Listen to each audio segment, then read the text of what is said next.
Hi, let me introduce you to Lumi Control.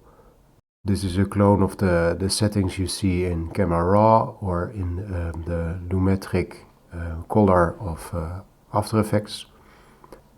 And it gives you most of the options that those two programs have. This effect has a master.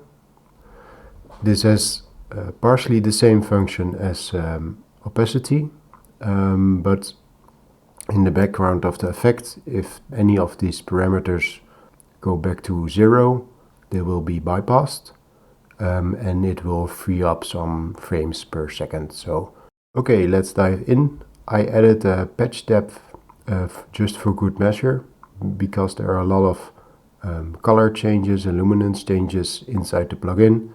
You have the option to render it at a higher depth. Sometimes it will help you out with gradients.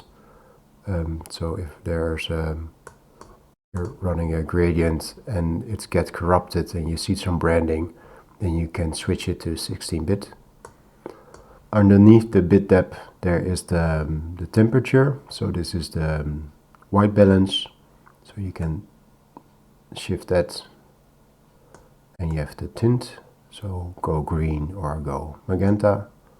Also, second value we don't use in Adobe, because these are all RGB manipulations. So because we have 3 color channels, the tint 2 is also available. Then there's the levels.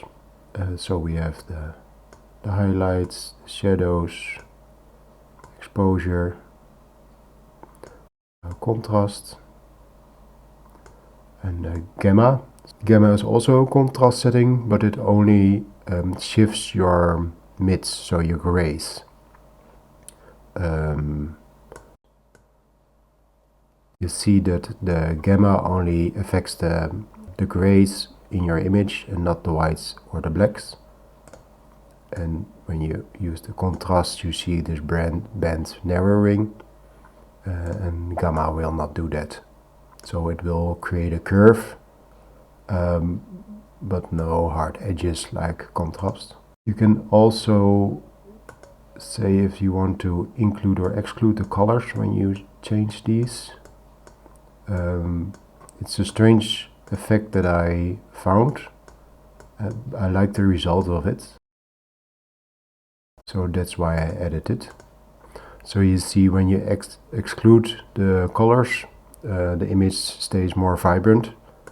Then there are vibrance and saturation. These are the same effects Resolume has built in, but I added them into the plugin as well, so you have them all contained in one UI.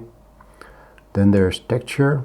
So this is a smart way of applying sharpness or dullness, so you can blur it out also.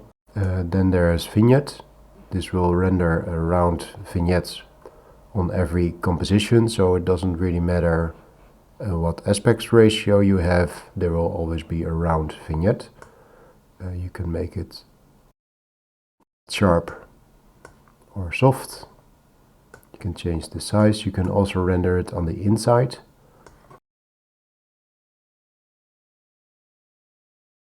So that is the run through of all these effects. You can really make it your own.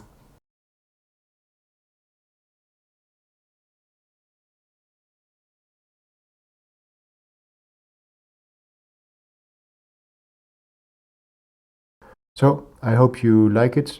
Try it before you buy it, and have fun.